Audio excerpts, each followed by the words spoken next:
करने वाले बहुत से ऐसे पास्टर मिलेंगे या आप लोग भी ऐसे मिलेंगे, खूब जोर जोर से चिल्ला चिल्ला कर प्रार्थना करेंगे ना तो हमें उत्तर मिल जाएगा।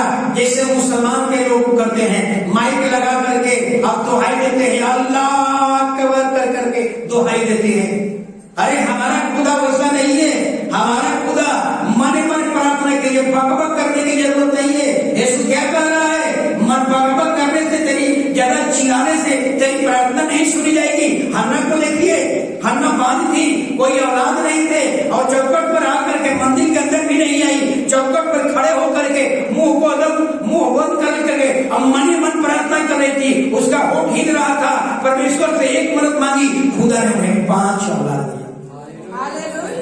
मन ही मन प्रार्थना, इसलिए कहता है बकबक मत कर, चिल्ला चिल्ला करके और प्रार्थना करने की जरूरत नहीं है।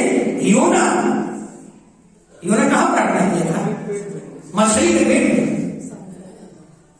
सोचिए, मछली के पेट, मछली का समुद्र के नीचे में यहाँ से चिल्लाया जा, कहाँ पहुंच गया? परमेश्वर के पास। वही कहता है हालेलुया। बहुत से लोग क्या करेंगे, लिस्ट बना लेंगे। पादरी लोगों का बता रहा हूं, बहुत से पादरी पास्टर लोग क्या करेंगे, बड़का बड़का लिस्ट बना लेंगे, मोटरसाइकिल चाहिए, ये चाहिए, दाल चावल आटा गेहूं, पंखा टेबल फुलपीट ये सब माई हुई, पूरा लिस्ट बनाकर रोज प्रार्थना कर रहे हैं, रोज प्रार्थना कर रहे हैं। लेकिन ये भूल गए हैं, मैंने पिछला दिन बताया था आप लोगों को, हालेलुया, ये मांग, लेकिन कौन मांगे? कहता है पहले मेरे धर्म की खोज कर, पहले मेरे राज की खोज कर, तब ऊपर वाला तुमको देने के लिए तैयार है। हालेलुया। मेरी टीचिंग पर चल, मेरी शिक्षाएं पर चल, मेरी झलक तेरे अंदर दिखे, मेरा तेज तेरे अंदर दिखे, मेरी आज्ञाकारिता तेरे अंदर दिखे, मेरी पवित्रता तेरे अंदर दिखे, सब कुछ मिलेगा। लेकिन उसके धर्म और राज की खोज कर पाले। हम धर्म की खोज नहीं कर रहे और हम लिस्ट करके मांग रहे, कई साल में क्या नहीं मिला, क्यों नहीं मिला? हम उसके धर्म की खोज नहीं लगे, उसके राज की खोज नहीं लगे, उसकी राज की चिंता नहीं है और हम लिस्ट बना करके मांग रहे हैं, नहीं मिलेगा। प्रभु का धर्म की खोज कर, मेरे राज की खोज कर, मेरे टीचिंग पर चल, सब कुछ मिलेगा। ये तो प्रतिज्ञा है इसका। हालेलुया। याद रखना है कि परमेश्वर हमारा क्या है? बाप है, बाप। वो सबका बापों का बाप है। तो पहले बाप की झलक आपके अंदर होनी चाहिए, बाप की आज्ञाकारिता आपके अंदर होनी चाहिए, बाप का शिक्षा आपके अंदर होनी चाहिए। तब पहले बेटा बन, बेटा। जब तक तू बेटा नहीं बनेगा तब तक आपको नहीं देगा। पहले बेटा बनिए। और बेटा कैसे कहलाएंगे? जब बाप की टीचिंग पर चलेंगे, बाप की शिक्षा पर चलेंगे, बाप की आज्ञाकारिता पर चलेंगे, बाप की पगडंडियों पर चलेंगे, तब जा करके आपको सब कुछ मिलेगा। हालेलुया। अब आगे पढ़िएगा, मत्ती 6 अध्याय 9 वचन तक पढ़िएगा। सुनिएगा, यीशु इसके बारे में कुछ प्रार्थना किया करो। हाँ, हे हमारा पिता तू जो रुके, बस यहाँ 11 अध्याय निकालिए, लूका 11 अध्याय। सब लोगों को मालूम है ये प्रार्थना, हे हमारे स्वर्गीय पिता तू जो स्वर्ग में है, तेरा नाम पवित्र माना जाए, तेरा राज है, तेरी इच्छा जैसे स्वर्ग में पूरी होती है पृथ्वी पर पूरी हो। दिन भर की रोटी हमें याद दे, जैसे हमने अपराधियों को क्षमा किया, तू भी हमारे अपराध को क्षमा कर और परीक्षा में न ला, बुराई से बचाओ, क्योंकि राज और ताकत और महिमा सदा तेरी ही है, आमीन। ये प्रार्थना, यीशु की प्रार्थना अपनी इच्छा से प्रार्थना नहीं है। अब 11 अध्याय पढ़िएगा तो समझ में आ जाएगा। ये जरा समझिएगा भी नहीं, ये यीशु अपनी इच्छा से नहीं बताया है प्रार्थना, ये प्रार्थना मांगी हुई प्रार्थना है। जैसे इजराइली लोग कहा, हमको राजा दे दे, राजा दे दे, हमको राजा दे दे, और खुदा ने राजा तो दिया, कहा लेकर चले गया, सारे इजराइलियों को फंसा दिया। हालेलुया। यह जीत करके तो नहीं मांगा गया है, लेकिन ये आप पढ़िएगा, ये यीशु के चेला लोगों ने विनती किया कि प्रभु यहुना को उनका यहुना जो है अपने चेले को प्रार्थना करना सिखाया है, तुम भी हमको प्रार्थना करना सिखा। ये यीशु की अपनी इच्छा से नहीं है, ये चेला की मांगी हुई प्रार्थना है। पढ़िए, समझ लेना है, इससे बेहतर प्रार्थना बताऊंगा। वह किसी जगह प्रार्थना कर रहा था। हाँ। जब वह प्रार्थना कर चुका तो उसके चेलों में से एक ने उनसे कहा, हाँ। हे प्रभु, जैसे यूहन्ना ने अपने चेलों को प्रार्थना करना सिखाया, हाँ। वैसे ही हमें भी सिखा दे। बस हमें भी वैसा ही प्रार्थना करना सिखा दे। ये कौन कह रहा है? चेला। यीशु अपनी इच्छा से नहीं दिया है, ये बात तो समझिएगा। ये चेला का मांगी हुई प्रार्थना है और यीशु का अपना इच्छा से क्या प्रार्थना है? 10 अध्याय निकाले, लूका 10 अध्याय 2 वचन पढ़े। ये देखिए यीशु की अपनी इच्छा से प्रार्थना। उसने उनसे कहा, हाँ। पके हुए खेत बहुत है, हाँ। परंतु मजदूर थोड़े हैं। हाँ। इसलिए खेत के स्वामी से विनती करो हाँ। कि वो अपने खेत काटने को मजदूर भेज दे। हालेलुया। इसका अर्थ आपको समझ में आ गया? समझा देता हूँ। यीशु की ये प्रार्थना आपके लिए बेहतर प्रार्थना है, उससे भी बेहतर। यीशु की अपनी इच्छा से प्रार्थना है कि पके खेत बहुत है। पका मतलब खेत का मतलब क्या है? हम और आप पक करके तैयार हो चुके हैं। जैसे फसल पक करके तैयार हो गया है, यदि प्रभु मजदूर है फसल को काट लिया जाए, अगर मजदूर समय पर नहीं काटे तो फसल क्या हो जाएगा? बर्बाद हो जाएगा। तो यहाँ फसल हम और आप हैं कि परमेश्वर पृथ्वी पर बहुत से फसल है, यानी मनुष्य ऐसे हैं जो पक चुके हैं, यानी तैयार हो चुके हैं, कटनी काटने के लिए तैयार हैं। उनके पास सुसमाचार सुनाया जाए तो उसको मन फिरा करके हम उसको बचाया जा सकता है। अगर समय पर ये वचन नहीं मिले उनको तो वो आत्माएं क्या हो जाएगी? नष्ट हो जाएगी। तो यीशु ये प्रार्थना कर रहा है कि प्रार्थना करो।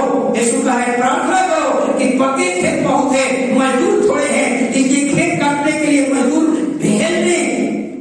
ये किसकी प्रार्थना है? ये यीशु की अपनी इच्छा से प्रार्थना है।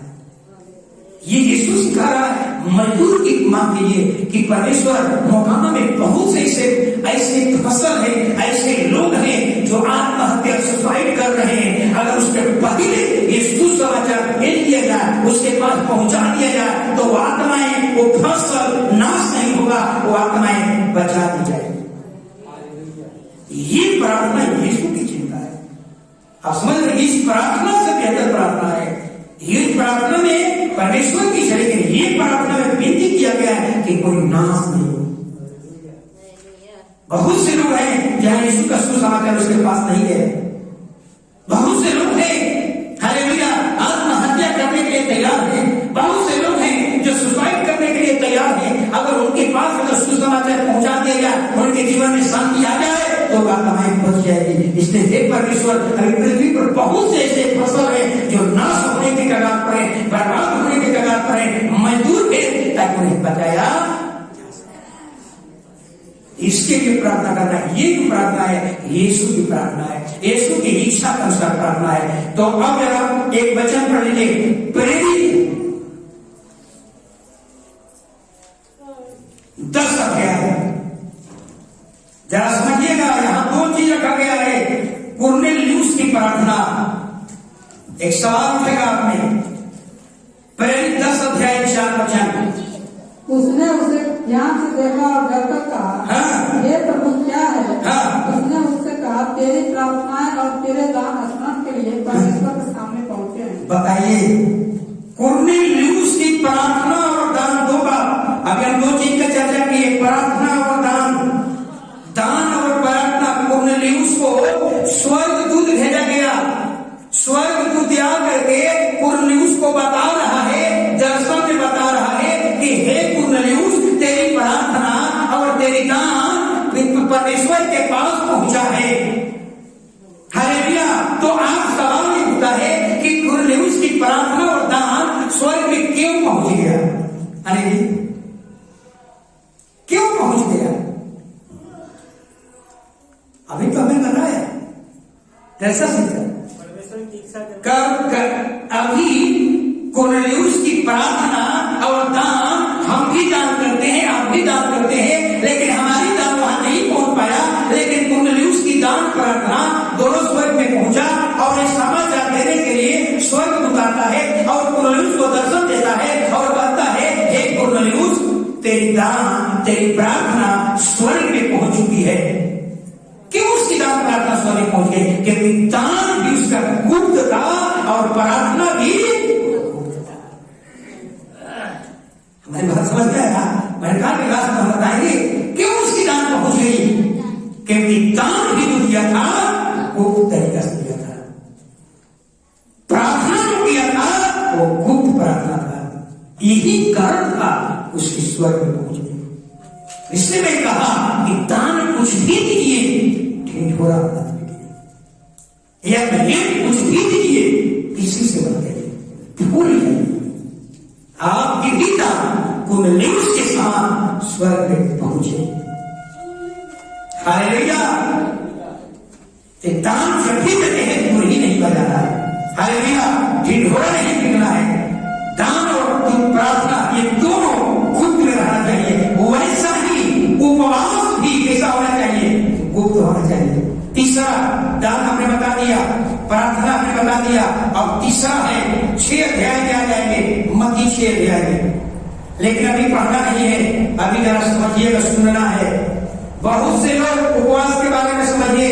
बहुत से लोग उपवास करते हैं और अन्य जातियों में जाकर प्रचार करते हैं। जानते हैं हमने 30 दिन का प्रार्थना रखा है, हमने 40 दिन का प्रार्थना रखा है। फिर वही बात आ गया, हालांकि फिर इसमें ही बात कर रहा है कि इसे दान गुप्त रहा, प्रार्थना गुप्त रहा, कोठरी में बंद करके प्रार्थना किया, ऐसा ही तेरा उपवास भी गुप्त होना चाहिए। ढिंढोरा पीटने की जरूरत नहीं है। अपने कलीसिया भाई को बताने में दिक्कत नहीं है, लेकिन अन्य जातियों में जाकर के प्रार्थना बताएं। हमने उपवास किया है, उपवास का कोई भी उपवास का नक्शा आपके चेहरे पर नहीं दिखाना चाहिए। उपवास का कोई लक्षण आपके चेहरे पर नहीं दिखाना चाहिए। हालेलुया। अगर उपवास करते हैं, हालेलुया हालेलुया, अगर उपवास करते हैं, हालेलुया, कई बार हम उपवास करते हैं और हम अन्य जातियों में जाकर बताते हैं मेरी 40 दिन का उपवास चल रहा है, मेरा 30 दिन का उपवास चल रहा है, लेकिन बाइबल क्या कहती है? एक गलत टीचिंग है। जैसे दान तेरा गुप्त रहा, ऐसा ही प्रार्थना गुप्त रहा, ऐसा ही उपवास भी तेरा गुप्त रहना चाहिए। ये हमें बताने की जरूरत नहीं है। मत्ती 6 का 16 पढ़िए। जब तुम उपवास करो, पक्षियों के समान तुम्हारे मुंह पर उदासी न खाई रहे, क्योंकि वे अपना मुंह बनाए रहते हैं ताकि लोग उन्हें उपवासी जाने। मैं तुमसे सच कहता हूँ कि वे अपना प्रतिफल पा चुके। हालेलुया। अब हमारा सब आप लोगों को समझ में आ गया। जब भी उपवास करें, हालेलुया, तो कुछ लोग क्या करेंगे? उपवास करेंगे, संसार की शिक्षाएं हैं। हम लोग भी 40 दिन का उपवास करते हैं गुड फ्राइडे में, लेकिन 40 दिन के अंदर उपवास में प्रार्थना करते हैं, कभी अपने चेहरे पर या कहीं वस्त्र के द्वारा हम प्रकट कभी नहीं करते हैं कि हम फास्टिंग है। आप हमको या हमारे कलीसिया परिवार को भी देखेंगे, नहीं पता चलेगा कि हम लोग उपवास किए हुए हैं। लेकिन संसार में क्या देखते हैं? संसार में क्या देख रहे हैं? वो संसार और चीज यहाँ मत लाइए, नहीं तो यीशु की फटकार आपको भी मिलेगी। यीशु आपको पखंडी कर देगा। संसार में एक दिन लोग व्रत करेंगे और यहां से लेकर, नहीं देखे हम लोग, एक दिन व्रत करेंगे, यहां से लेकर से पूरे यहां तक पूरा मोहल्ला में घूम जाएंगे, लोग जान जाएंगे व्रत किए हैं।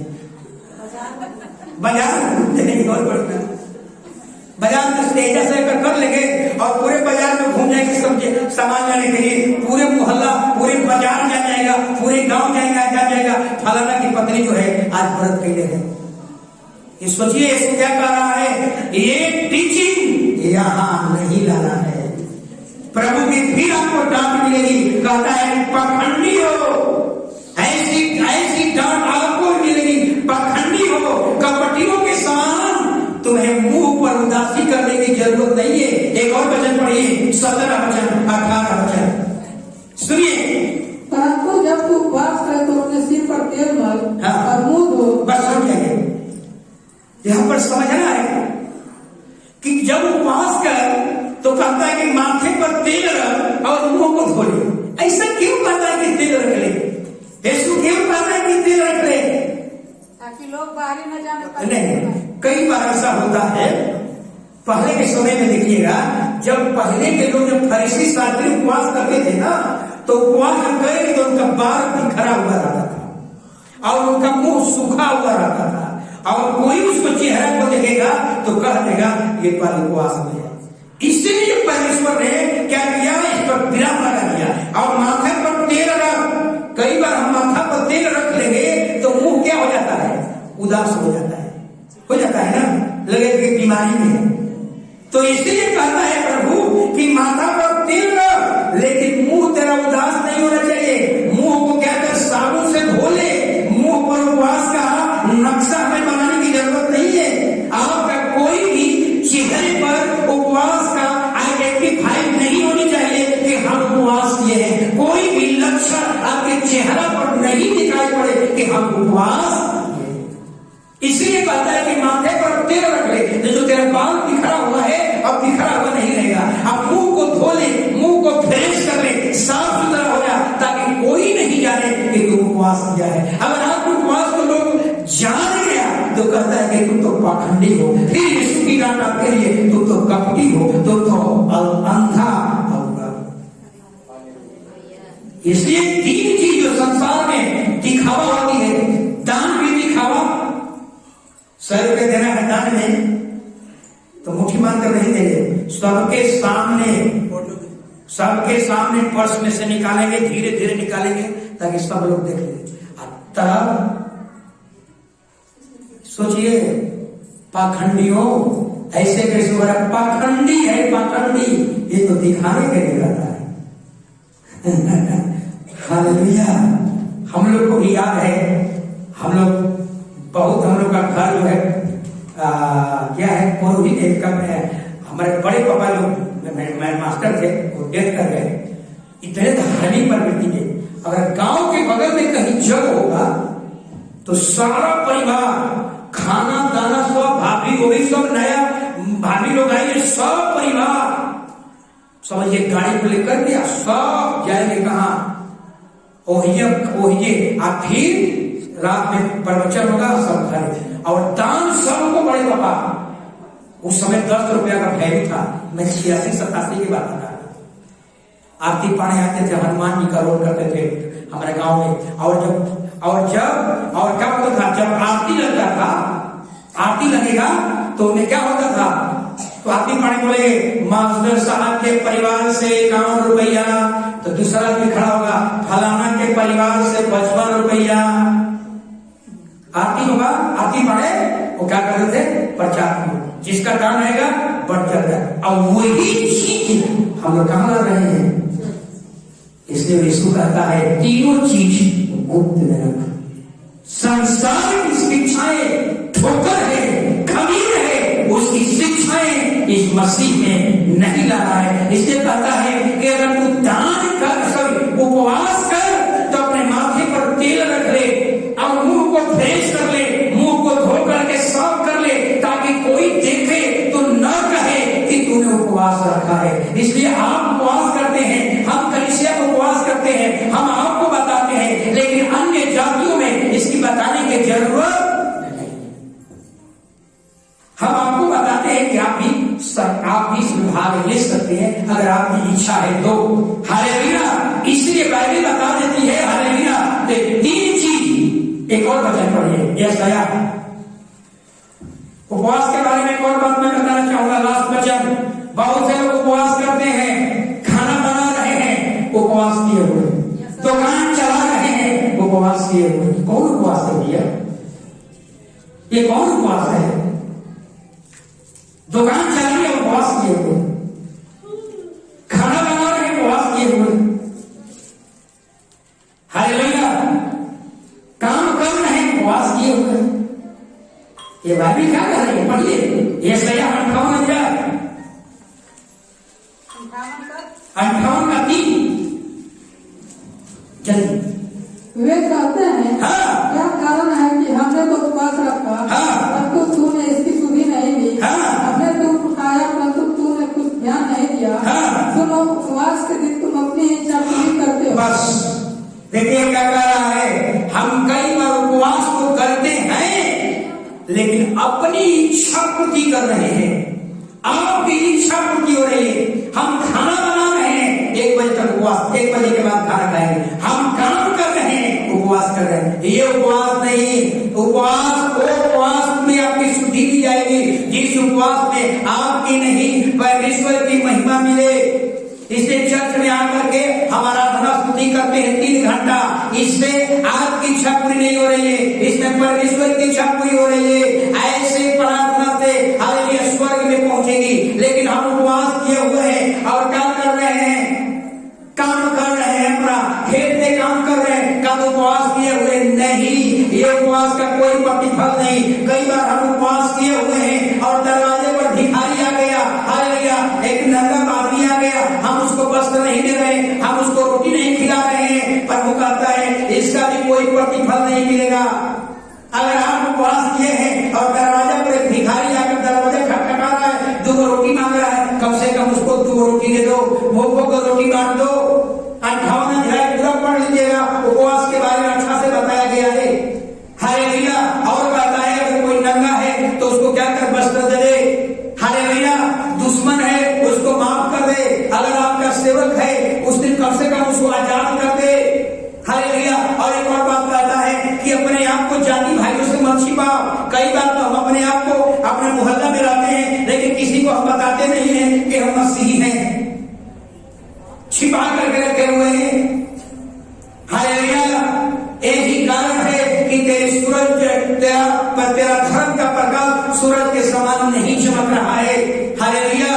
हमारी पहचान जो है हालेलुया बाहर से नहीं होना चाहिए, अंदर से होनी चाहिए। ये 3 चीज आपको याद रख लेना है। 3 चीज हालेलुया दिखावटी नहीं होना चाहिए। आज आपको निर्णय करना होगा कि परमेश्वर हम कभी भी आज के बाद जो भी देंगे भूल जाएंगे, दाया बाया भी नहीं जाएगा दान के बारे में। और दूसरा, प्रार्थना कभी भी हम दिखावटी प्रार्थना नहीं रखें। हालेलुया। मसीही नाम की मसीही नहीं बने, हम अंदर से मसीही बने, प्रार्थना करने वाले मसीही बने। और तीसरा है उपवास। उपवास करें तो ढिढोरा मत पीटे, गुप्त उपवास कीजिए, किसी को बताने की जरूरत नहीं है। हालेलुया। लेकिन उपवास करते हैं तो कम से कम आप अपनी इच्छा को त्याग दीजिए। उस दिन भजन भक्ति में समय बिताइए, बाइबल स्टडी में समय बिताइए, उस दिन नम्र बन जाइए, दीन बन जाइए। उपवास किए हैं और क्रोध में है, गुस्सा में है, ये उपवास का कोई प्रतिफल नहीं है। सब लोग खड़े हो जाएंगे। हालेलुया। धन्यवाद के साथ स्तुति